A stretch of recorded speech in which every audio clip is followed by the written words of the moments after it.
will ask the urgent question to the Secretary of State, Cabinet Office, Michael Gove. Thank you very much, Mr. Speaker. The Ministerial Code is the responsibility of the Prime Minister of the day. It's customarily updated and issued upon their assuming or returning to office. And, of course, the Code sets out the behaviour expected of all those who serve in government. It provides guidance to ministers on how they should act and arrange their affairs to uphold these standards. The Code exists and should be read alongside the overarching duty on ministers to comply with the law and to protect the integrity of public life. The current version of the Code was issued by the Prime Minister in August 2019, shortly after he assumed office. While the Code sets out standards and offers guidance, it is ministers who are personally responsible for deciding how to act and conduct themselves in the light of the Code, and of course for justifying their actions and conduct to Parliament and to the public. That is as it should be in a robust democracy such as ours. Ministers are not employees of the government, but rather office holders, who hold their office for as long as they have the confidence of the Prime Minister as the head of government. It is always, therefore, the Prime Minister who is the ultimate judge of the standards of behaviour expected of an individual minister and of the appropriate consequences were a breach of those standards to occur. Mr. Speaker, the Code also sets out a role for an independent adviser on ministers' interests. It is an important role, the principal duty of which is to provide independent advice to ministers on the arrangement of their private interests. The independent adviser also has a role in investigating alleged breaches of the Ministerial Code. As the House will be aware, Sir Alex Allen stepped down from his role towards the end of last year, and following the practice of successive administrations, the Prime Minister will appoint a successor to Sir Alex. The House will understand that the process of identifying the right candidate for such a role can take time. However, an appointment is expected to be announced shortly, and of course the House will be informed in the usual way as soon as that appointment is confirmed. It will clearly be an early priority for the new independent adviser to oversee the publication of an updated list of ministers' interests, and I expect that will be published shortly after a new independent adviser is appointed. I can, of course, reassure the House that the process of managing ministers' interests has continued in the absence of an independent adviser, in line with the Ministerial Code, which sets out that the Permanent Secretary in each department and the Cabinet Office overall have a role. Ministers remain able to seek advice on their interests from their Permanent Secretary and from the Cabinet Office. The Ministerial Code has served successive administrations well and has been an important tool in upholding standards in public life. It will continue to do so. Right. Let us go to SNP spokesperson for the urgent question, Alison Thewlis. Alison, order. Can I just say to members that they should be wearing a mask in the chamber? For the two members who sat here, please, it's not my decision, it's the decision of Public Health England that we should be wearing masks. If you don't wish to, please leave the chamber. Alison Thewlis. Thank you, Mr. Speaker, for order. I think we're going to have to order. I think we're going to have to suspend the sittings if members aren't going to wear them. It's not my orders, it's orders that have gone. Sorry about that. Alison Thewlis. Thank you, Mr. Speaker, for granting this urgent question. In his foreword to the Ministerial Code, the Prime Minister says, to win back the trust of the British people, we must uphold the very highest standards of propriety, to no misuse of taxpayer money, no actual or perceived conflicts of interest, and that the precious principles of public life enshrined in the Code, integrity, objectivity, accountability, transparency, honesty and leadership in the public interest must be honoured at all times. Well, Mr. Speaker, this UK Tory government is failing on all counts. They are riddled with conflicts of interest and allegations of corruption, and indeed 37% of the public think the Prime Minister is corrupt. 53% think that in Scotland. And that's before getting into the latest on what the Prime Minister is alleged to have said, that he'd rather see bodies pile up in their thousands rather than order a third lockdown. Despicable, cruel and callous. Comments not befitting the office of Prime Minister. Transparency International, in their report Track and Trace, raised serious questions on 73 government contracts worth £3.7 billion. And of these, 24 PPE contracts worth £1.6 billion have been handed to those with known political connections, with a further £536 million on testing services. Mr. Speaker, we need to know who has benefited, what their links are to ministers, especially in the light of the VIP lane that the National Audit Office have identified as a risk, where people are 10 times more likely to win a contract if they were on that list. Transparency International have identified the VIP lane as a potential systemic and partisan bias in the award of PPE contracts. So will the Minister stop hiding behind commercial confidentiality and publish in full the details of these VIP contracts, along with who recommended them? It's our money, Mr Speaker, and we have a right to know. Will he finally publish also the updated register of Ministers' interests? From the contracts to the Health Secretary's pub landlord, to the cosy chumocracy of the Greensill Capital affair, to the casual text messages between the Prime Minister and Sir James Dyson promising to fix tax issues, apparently in exchange for ventilators we never even got, and now questions over the Prime Minister's funding for feathering his Downing Street nest. Mr Speaker, I wonder if the Minister will agree with me that this is a clear pattern of behaviour and it absolutely stinks. This UK Tory government is about to prorogue this House to duck further scrutiny. In the absence of an independent advisor to investigate ministers, we cannot no longer trust them to investigate themselves, and that much is clear. So will the Minister for the Cabinet Office instead instruct a full, independent public inquiry to get to the bottom of this slick, grubby cabal in charge of the UK? Minister Go. Thank you very much, Mr Speaker. I'm grateful to the Honourable Lady for raising a number of issues. She raised the whole question of procurement of PPE. It is a fact, well attested, that less than 0.5% of the PPE procured did not meet the standards that we had set out. It is a fact that every single recommendation for the procurement of PPE went through an independent 8-stage process verified by independent civil servants. It is the case that the government, operating at a time when the pandemic was raging, did everything possible, and we make no apology for it, to make sure that those at the front line got the equipment that they deserved. And the techniques that we used and the processes that we followed not only stand up to scrutiny, they were the same techniques and the same processes used by the Welsh Government, by the Scottish Government and by the Northern Ireland Executive. She raises the Greensill question. Of course, the truth is that all the efforts on behalf of that company in order to push the Treasury and others were rejected. She raises the issue of Sir James Dyson. She doesn't acknowledge the fact that Sir James spent millions of pounds of his own money in order to try to ensure that we had ventilators to save those on the front line. She doesn't mention that the ventilator challenge was investigated by the Public Accounts Committee, who said it was a model of public procurement. She doesn't mention the fact that the changes to the Prime Minister's flat were paid for by the Prime Minister himself. And she repeats a line from a newspaper, but she ignores the fact that the Prime Minister not only instituted a second but also a third lockdown to keep us safe. What she doesn't mention is that she and other opposition members criticised the appointment of a vaccine czar as cronyism, when Kate Bingham has been responsible for saving millions of lives. What she doesn't say is that opposition MPs criticised Kate Bingham for spending money on PR when that money was there to ensure that people from BAME backgrounds were able to get the vaccines that they required. What she doesn't acknowledge is the determined effort by public servants in this government and others to deal with the pandemic and to save lives. Instead, she tries to score political points in a way, sadly, which causes regret. Sir Bernard Jenkins. Thank you, Mr Speaker. I commend a great deal of the things that my right honourable friend has just said. But let's face it, there is not a great deal of public confidence in propriety and ethics in politics in this country, and that is to be laid at the door of all political parties over a very long period. And what would begin to restore public confidence in these matters would be to have more genuine discussion about principles and values and how conflicts of interest should be better managed, and have rather less quibbling about whether we're inside or outside certain rules, or and have fewer accusations and perhaps less blaming as well. Can I commend my right honourable friend to the letter sent by the Chair of the Committee on Standards in Public Life to the Prime Minister last week, which recommended a number of changes to the role, that he should be able to initiate his own inquiries, or her own inquiries, should be able to publish a summary of their findings, and he also recommended that the Prime Minister should retain the right to decide on any sanction for a breach of the Code, and that it is disproportionate for the Prime Minister always to require a resignation for a breach of the Code. He should be able to use a range of sanctions to deal with breaches of the Code. Will the Government accept these recommendations?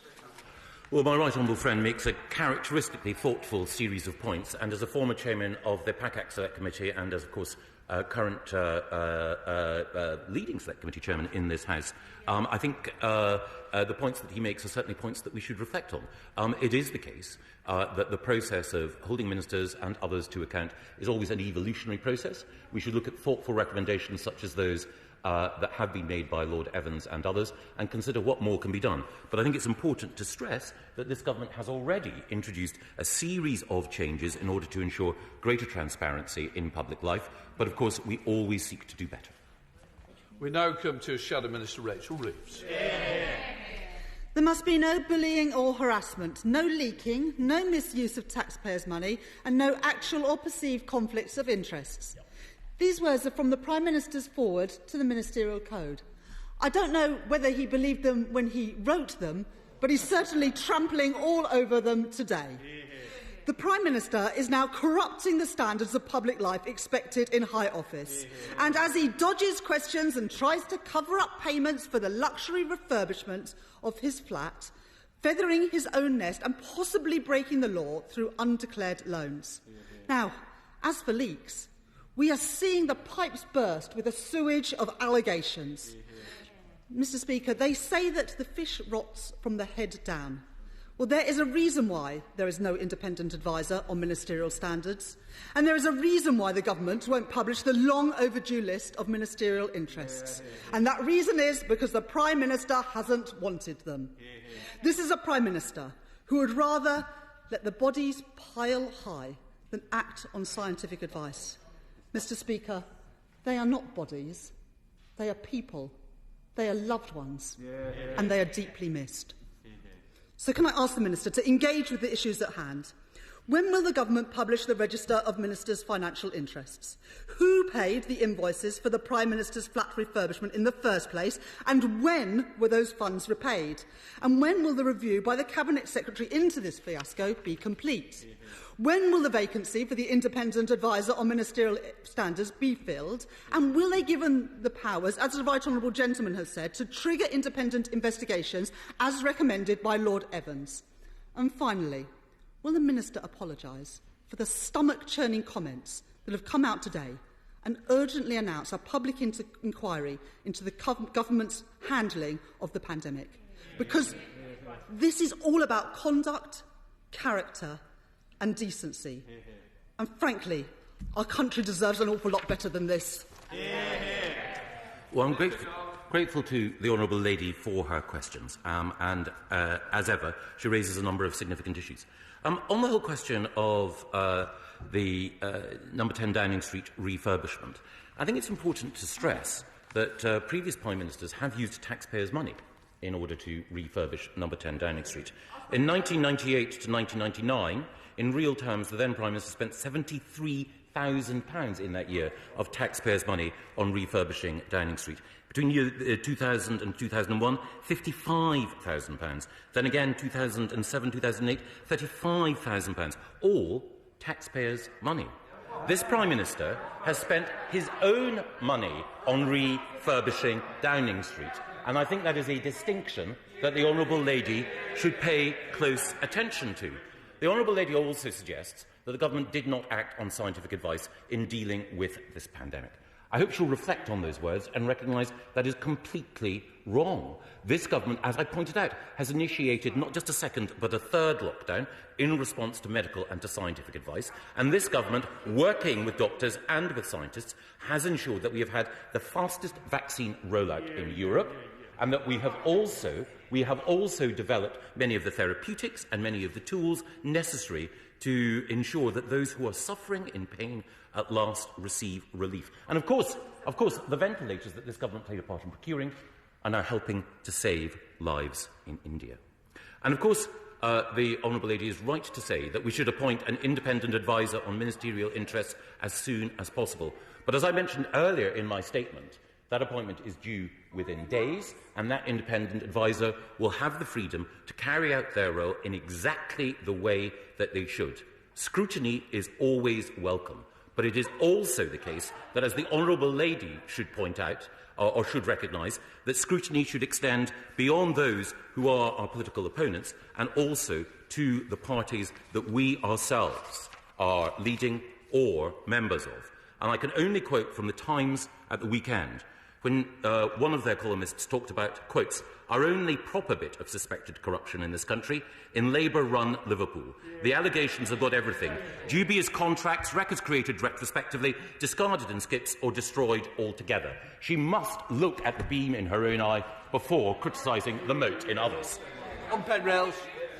Mr. Speaker, can I pick up on the excellent point made by my right honourable friend, the Chairman of the Liaison Committee, about the powers of the next occupant of the position of the Prime Minister's adviser on the Ministerial Code, and encourage him to go down that road. The proposals made by the Chairman of the Committee on Standards in Public Life exactly match ones that I made to his committee about a month and a half ago. And it just strikes me that we are at a point now where strengthening the entire system so it commands cross-party confidence and trust is a point which we have now reached, and these will be very welcome, widely appreciated on all sides, if this is a step which we could ultimately take. Again, my right honourable friend makes a very important point, and the work that he has done in order to improve standards in public life has been applauded across parties and across this House and indeed outside it. And I think it is the case that the government and the new independent adviser on ministerial standards will want to reflect on Lord Evans' recommendation and indeed other points in order to make sure that we can have the maximum confidence in our system. Let's come to SNP spokesperson Stuart Hurst. Thank you, Mr. Speaker. Can I thank my honourable friend from Glasgow Central for securing this important, urgent question? PPE contracts awarded to donors and cronies without a robust tender process. NHS contracts awarded to a firm partly owned by the Health Secretary. Privileged secret communications between an ex-Prime Minister and the Chancellor, between James Dyson and the current Prime Minister. I could add a Tory fondness for oligarchs and the allegation of Tory donors funding the Prime Minister's home improvements.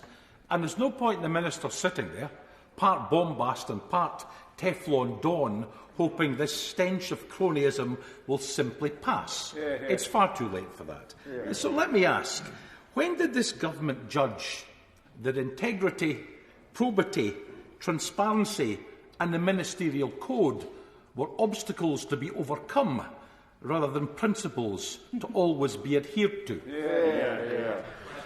Well, the right honourable gentleman is always a skilled and gifted rhetorician. But as I pointed out in response to his colleague when she raised this urgent question, if you look at PPE, the processes by which PPE have been procured by this government have been independently validated and assured by officials, an 8-step process in order to ensure that contracts were only awarded to those who could provide the right equipment. And there's no variance in the approach that this government took to the approach that the Scottish Government or the Welsh Government took in the procurement of PPE.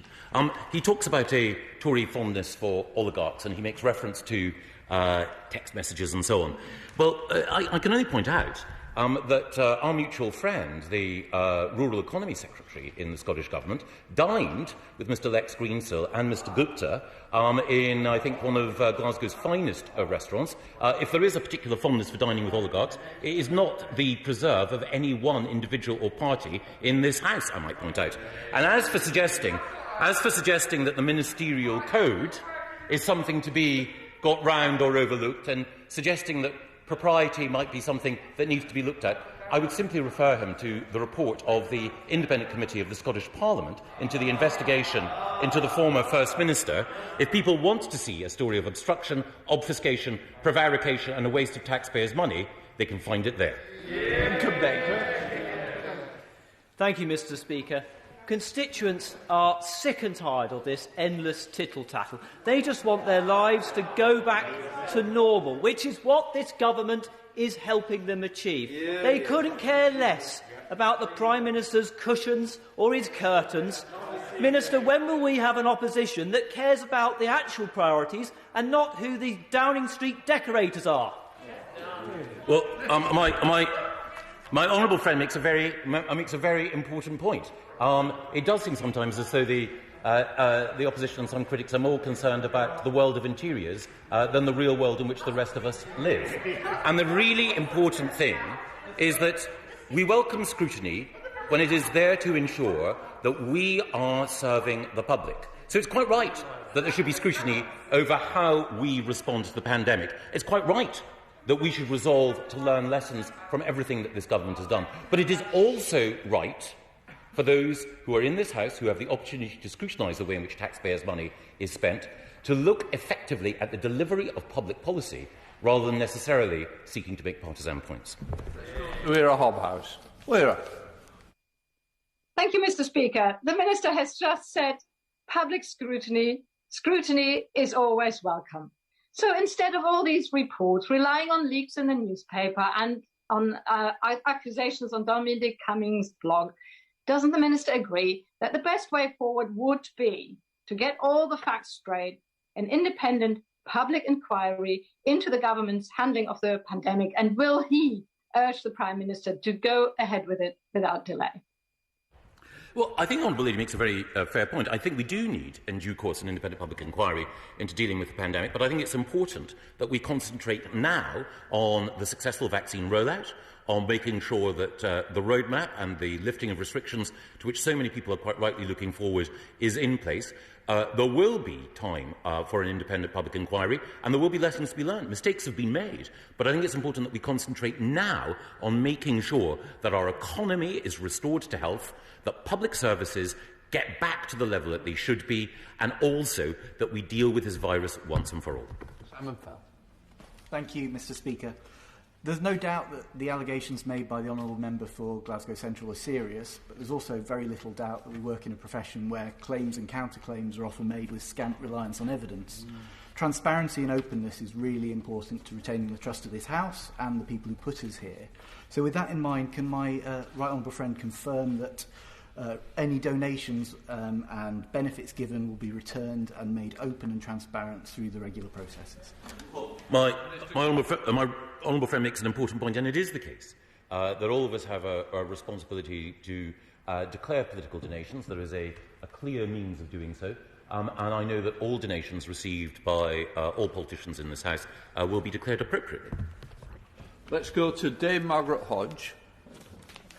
Thank you very much, Mr. Speaker. Last week, the government claimed that the Prime Minister funded the upfront costs of decorating Downing Street flat himself. This afternoon, the Prime Minister did not, Mr. Speaker, deny that the upfront costs were met by Conservative Party donors. This is not the first, but the third time in the space of just 1 week when the Prime Minister has been caught out.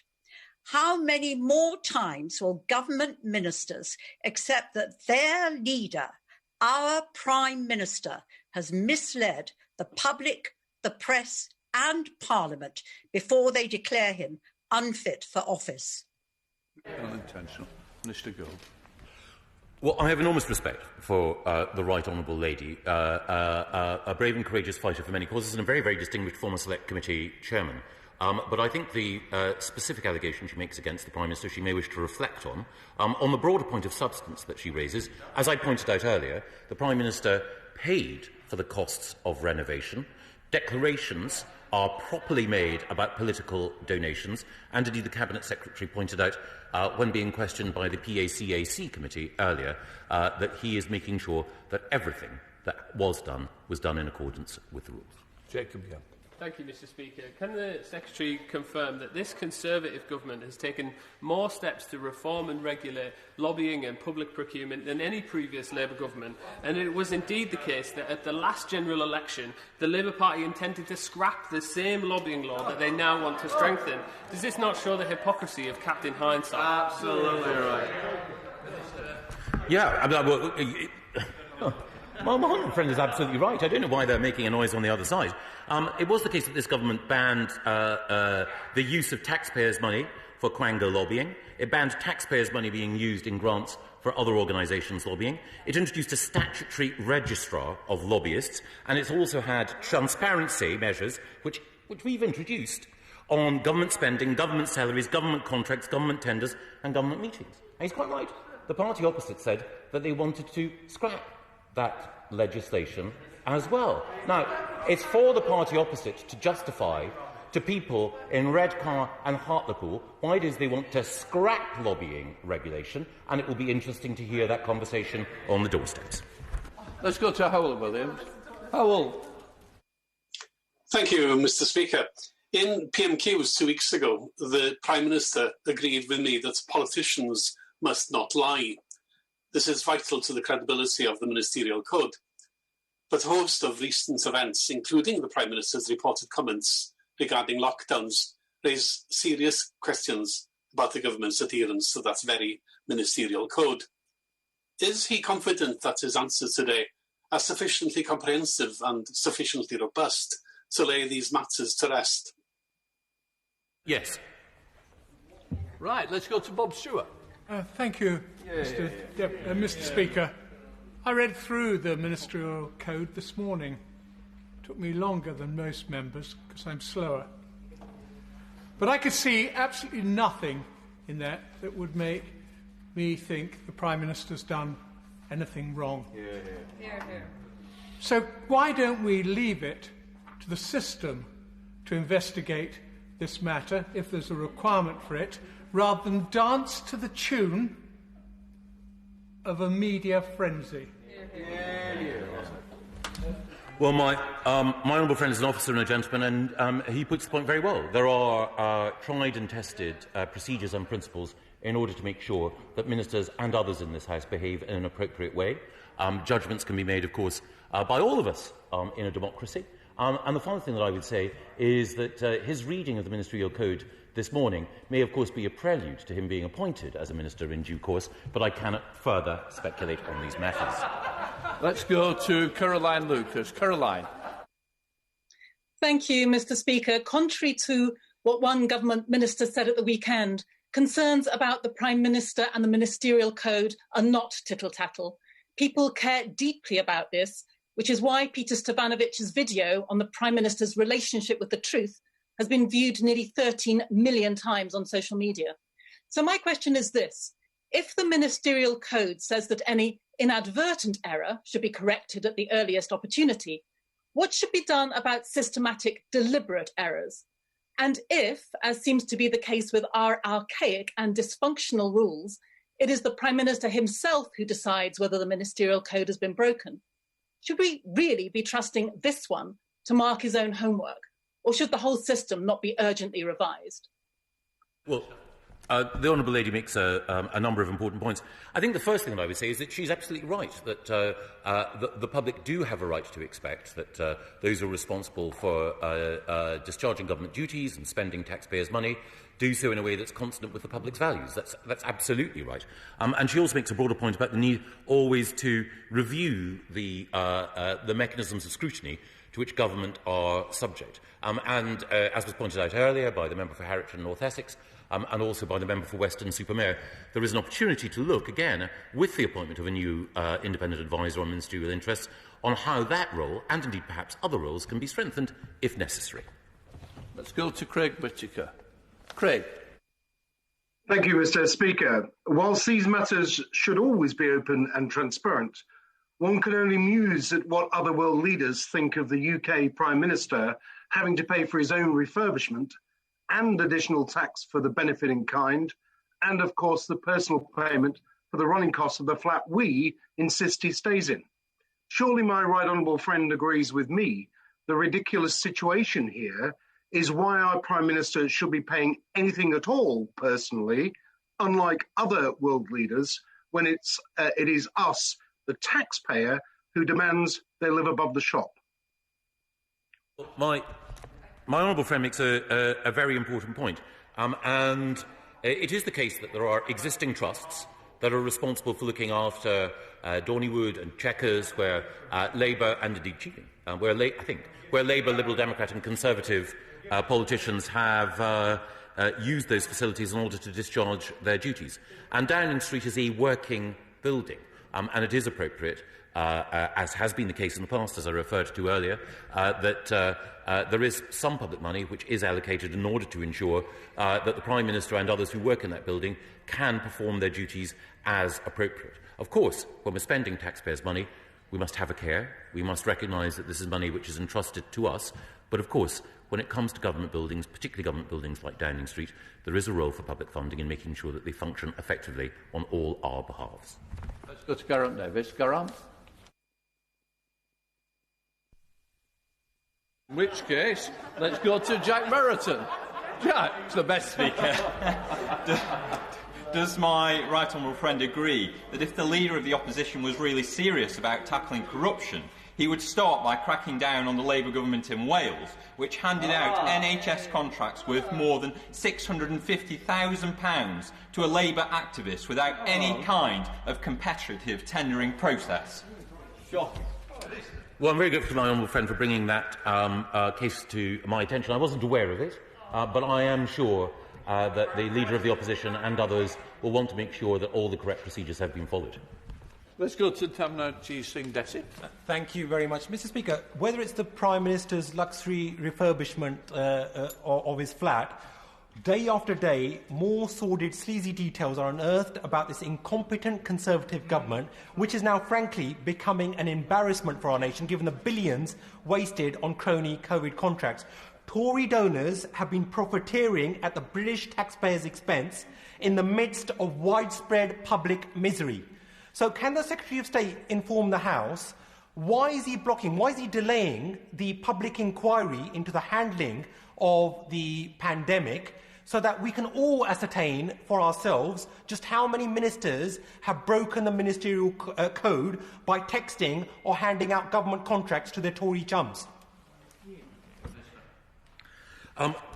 As I pointed out in response to some earlier questions, it is the case that every single PPE contract that was awarded went through an 8-stage process. It was supervised by independent civil servants, and the idea that there was any how can I put it? The imputation that lies behind his comments, I think, is unfair to those dedicated public servants who worked incredibly hard at a difficult time in order to make sure that those on the front line received exactly what they needed. Now, of course, it is the case that there needs to be an inquiry in due course, but that inquiry should cover every aspect of the handling of the pandemic, and we should all be suitably humble in recognising that that inquiry will necessarily make recommendations that all of us should take account of as we prepare for future health and other challenges.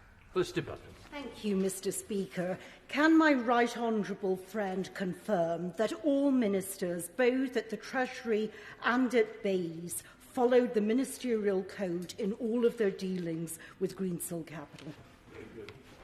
Yes, I know the point that was made earlier is that when Lex Greensill and others with whom he was working were making representations to government, those representations were dealt with in an appropriate way, and the critical thing is that the efforts that they were soliciting were rejected, and that is quite clear. Stephen Flynn. Of course, Mr Speaker, attached to the Ministerial Code are the 7 principles of public life, and indeed the first of these is selflessness, and it states that holders of public office should act solely in terms of the public interest. Well, today we've had a number of sources state that the Prime Minister shouted in a rage that he would rather see the bodies piled high in their thousands than order a third lockdown. Does the Minister not accept that a Prime Minister who does not put public health first is no Prime Minister at all? Let me deal with this. I was in the meeting that afternoon with the Prime Minister and other ministers as we looked at what was happening with the virus, with the pandemic, and we were... Listen. Look, we're dealing with one of the most serious decisions this Prime Minister and any government has had to face. People have been pointing out quite rightly that tens of thousands of people were dying. The Prime Minister made a decision in that meeting to trigger a second lockdown. He made a subsequent decision to trigger a third lockdown.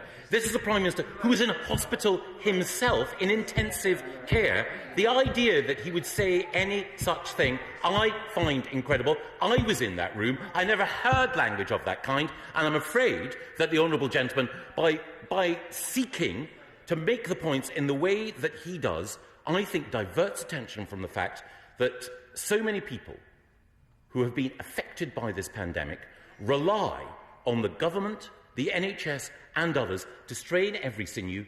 These decisions are never easy, but the government made the decision and the Prime Minister made the decision to have a second and third lockdown, and I think we can see the evidence of the leadership that he showed then, not just in the courage that he showed, but also in the success of the vaccination programme from which people across this whole United Kingdom have benefited.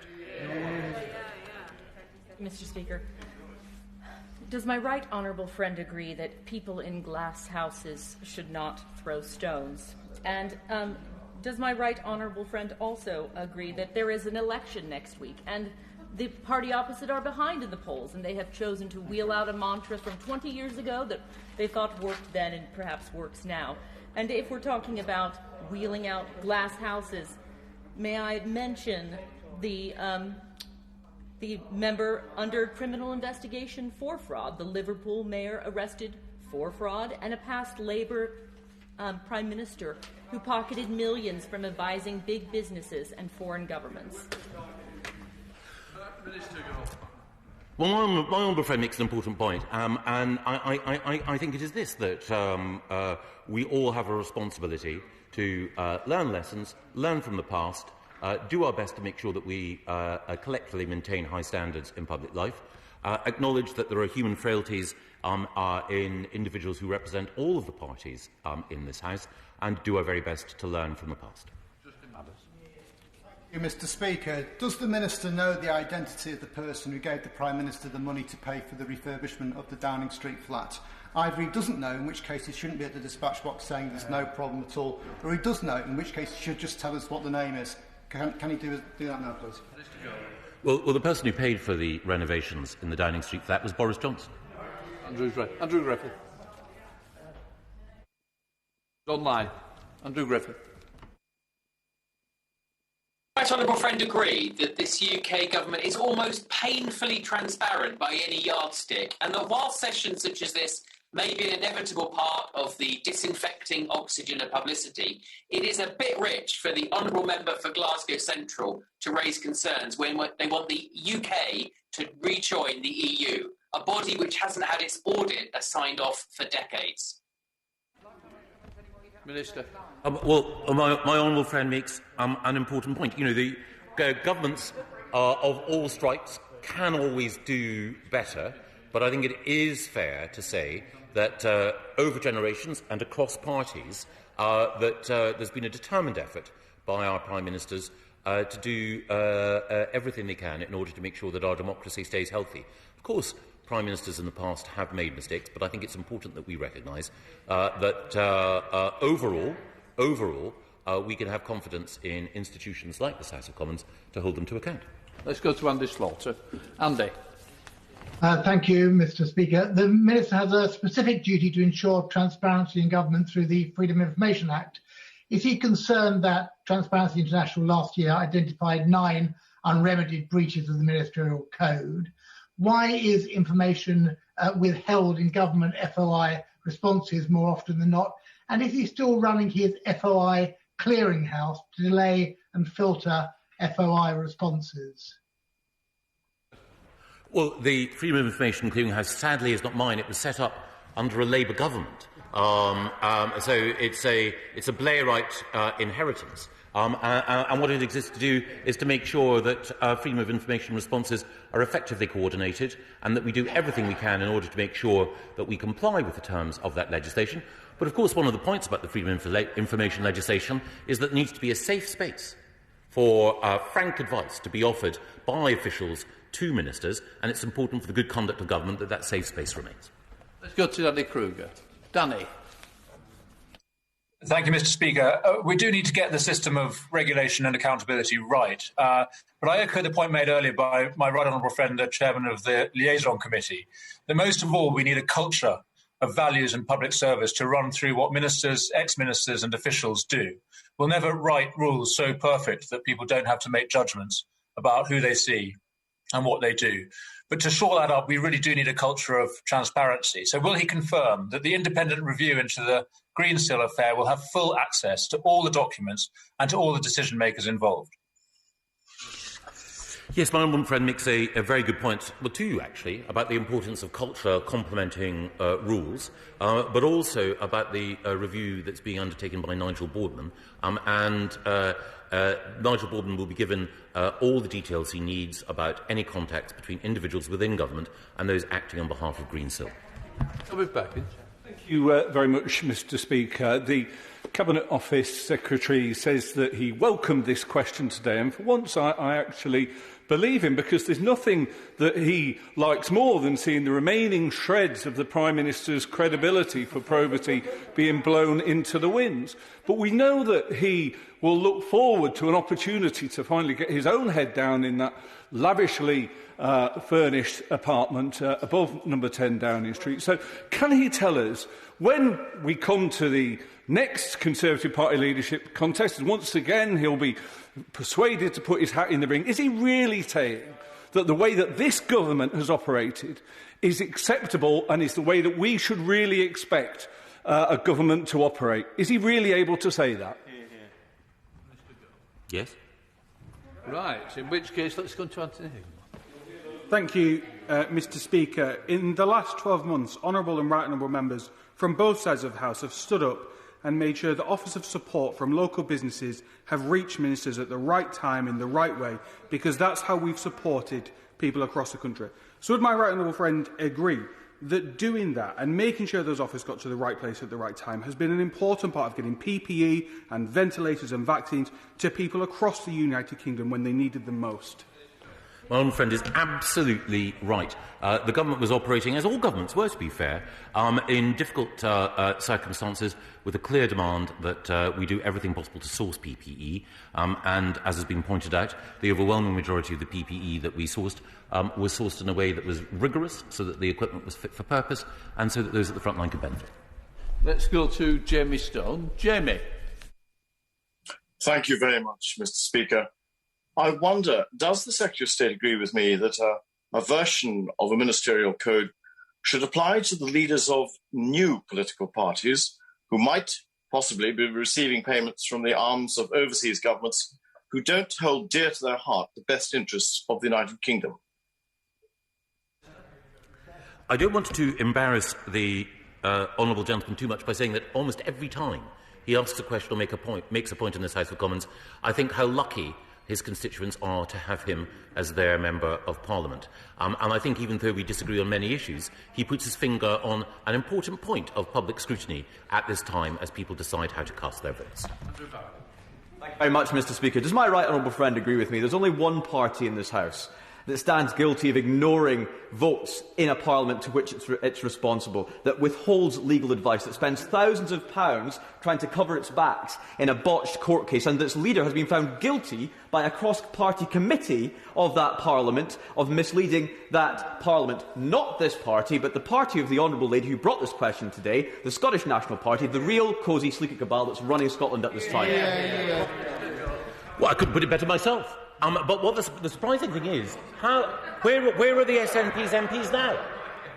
Now, some people might think that turning up, reading out a question, and then leaving before the debate was concluded was the perfect definition of a cynical political stunt, but I'll leave it for other people to decide.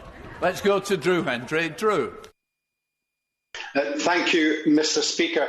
The Minister is trying to say that there's absolutely nothing to see here over contracts for cronies, shady deals for decorating, text messages for tax breaks and peerages for donations. If that's the case, aren't the public entitled to see this examined in a full, independent public inquiry? If not, what is he afraid of? Well, there are a number of issues which might be, as I'm sure the honourable gentleman is aware, appropriately the subject of a full, independent public inquiry. We could all think of appropriate issues. But I would say, in response to the member for Glasgow Central, I ran through the points about PPE. I explained why it was that James Dyson had done so much in order to ensure that ventilators could be available to all. And it's also the case, as I mentioned to a number of members earlier, that an inquiry, of course, into the handling of the pandemic is appropriate, but the important thing is that we shouldn't preempt its findings. Jackie Doyle-Price. If not, we'll go to Stephen Farrer. Stephen Farrer. Thank you, Mr. Speaker. In January 2020, the Government was a party to the New Decade New Approach Agreement, which restored devolution to Northern Ireland. That agreement included a commitment to a panel of commissioners for ministerial standards. More recently, the Northern Ireland Assembly has given that role to the Assembly Commissioner for Standards. So why is the Government prepared to support that much more rigorous approach to ministerial standards in Stormont, but not in Whitehall? Minister. Well, the Honourable Gentleman makes an important point, and it is the case that I applaud the cross-party working which Stormont has exhibited in making sure that the Executive and Ministers work well. But as I pointed out earlier, the Independent Advisor on Ministerial Standards we hope will be appointed very shortly, and it will be the case, of course, following on from a number of questions that have been put by right honourable and honourable members, that there will be an opportunity to review then what changes, if any, are needed in order to improve that role. Steve Dunn. Thank you, Mr. Speaker. I'm sure, like many members of this House, I've spent the last few days knocking on literally hundreds of doors across mid-Cornwall. And the residents of St Austell and Newquay raised a number of important issues with me. The rollout of the vaccine that is protecting them and their loved ones, the economic impact of the pandemic and what the government is doing to ensure we recover quickly, and the lifting of restrictions as we follow the roadmap that enables them to see their loved ones again and get back to life as normal in the coming weeks. The one thing nobody raised with me at all was the arrangements for refurbishing the Prime Minister's flat.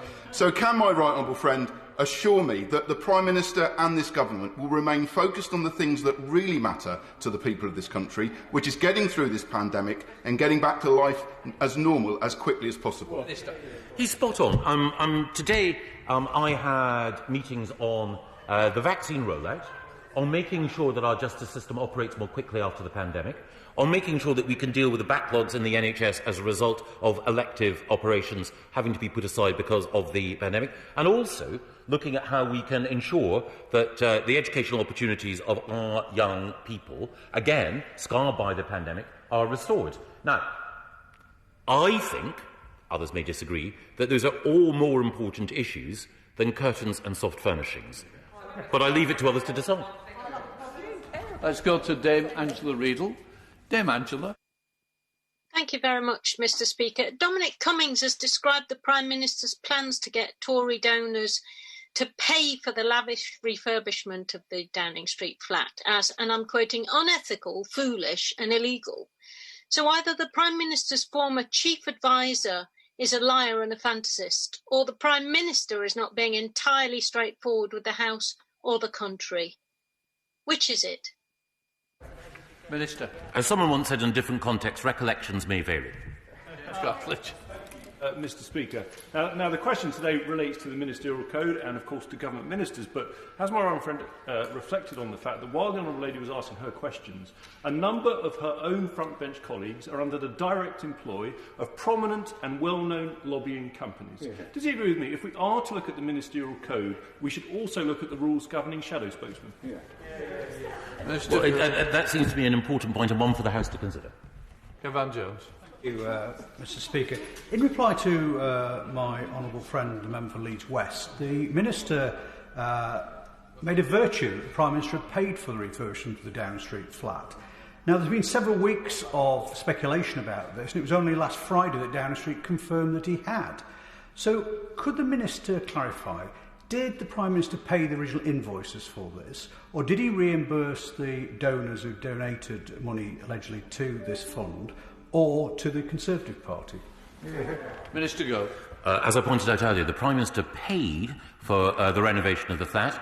All donations to the Prime Minister or any other Member of Parliament, or indeed to political parties, will be declared appropriately and properly. And, of course, the Cabinet Secretary also made clear in his interview with hearing with the PACAC Committee the background to this issue. Let's go to Bob Blackman. Bob. Thank you very much, Mr. Speaker. Does my right honourable friend not find it ironic that the very self-same people that are attacking the government for the process of procurement were attacking the government for the slow process of actually achieving supplies of PPE and other equipment just about a year ago today? And isn't it right that actually the government has moved heaven and earth? Ministers and civil servants have worked literally through the night often to make sure that we get through this COVID pandemic as safely as we possibly can. Minister. Yeah, the honourable gentleman makes, I think, a very, very fair point. It was the case, entirely legitimately and appropriately, that opposition members were criticising us for the slow procurement of PPE, and the Honourable Lady for Leeds West wrote to me in order to encourage us to go faster and made a number of suggestions about companies that we should follow up, which we did do. Now, the allegation is that when political figures pressed us to procure PPE more quickly for those at the front line, that was a mistake. So either the Labour's position last spring was wrong or the position now is wrong, but they both can't be right. But may I conclude by wishing the honourable gentleman a happy birthday. It is, I understand, a very significant date, but I'm afraid the Official Secrets Act forbids me from revealing how significant. West Street. Thank you, Mr. Speaker. We all know that the delay in locking down the country in Lockdown 1, Lockdown 2 and Lockdown 3 led to a higher toll, both in terms of lives and livelihoods. What I don't think anyone expected was to read on the front page of the Daily Mail today the quote that the Prime Minister said, "Let the bodies pile high in their thousands," a claim which has been subsequently verified independently by other journalists. So I think the Minister takes statements he makes at that dispatch box more seriously than the Prime Minister does. So can I ask him again to be absolutely categorical that he has never heard the Prime Minister say those words, that the Prime Minister didn't say those words, and that prior to arriving in the House this afternoon, he received assurances from the Prime Minister that he didn't use those words. Can he be absolutely clear and straightforward and honest about that? Totally. As I pointed out earlier, in response to the question from the member, I think, for Aberdeen South, I made the point that I had been in a meeting in the Cabinet room with the Prime Minister. I would ordinarily go into discussions that take place in Cabinet committees for reasons that he would well understand. But I never heard the Prime Minister say any such thing. We were all wrestling with an incredibly difficult decision. The decision to lock down necessarily imposes costs in other ways, as we're all aware. But the Prime Minister not only concluded at the end of the discussion that we had, which was a sober, serious and detailed discussion, that it was necessary to have that second lockdown. He also concluded, of course, that it was necessary, sadly, to have a third lockdown as well. Let's go to Anna Bowdell. Anna.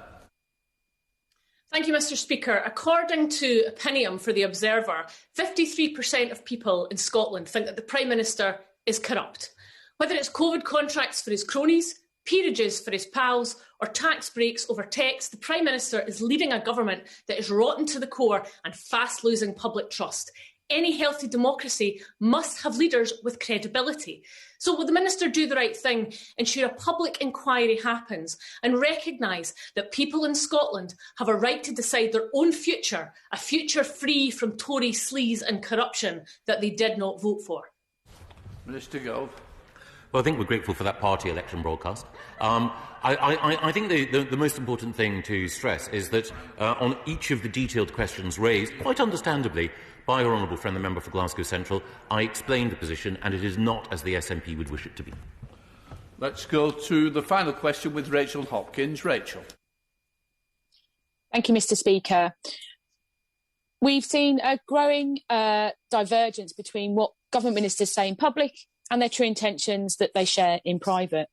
And the public deserves to know what the Prime Minister said to Manchester United's Ed Woodward in a meeting before the European Super League was announced, as it seems the Prime Minister gave the impression that he has supported the plans. Without full transparency, questions remain about the Prime Minister's potential breach of the Ministerial Code and Nolan Principles. So can the Minister commit the Government to publish all details relating to this meeting? Minister. Well, I think it was clear from what the Prime Minister and the Secretary of State for the Department of Culture, Media and Sport said, in the wake of the suggestion that there should be a European Super League, that they were wholly opposed to that venture. My understanding, I wasn't there at the time, is that the conversation with Ed Woodward of Manchester United related to the broader opening up of sporting events and what the necessary social distancing or other measures might be in order to allow more of us to enjoy being able to go back to football matches. I have no suspicion